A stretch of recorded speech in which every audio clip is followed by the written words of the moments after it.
company just made a component thinner than a human hair that can turn any flat screen into a mechanical keyboard, and your phone might get it in the next update. Murata, one of the world's biggest electronics manufacturers, just released something called the SCHA series piezoelectric haptic actuator.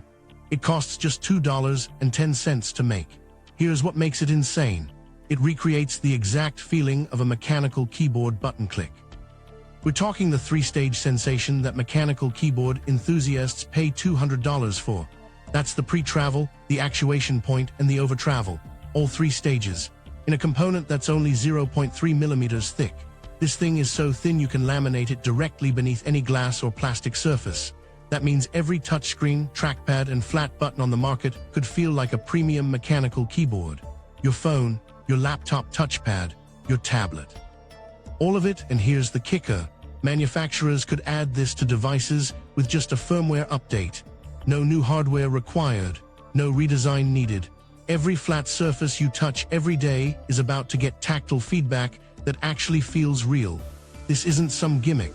This is the future of how we interact with technology, arriving right now.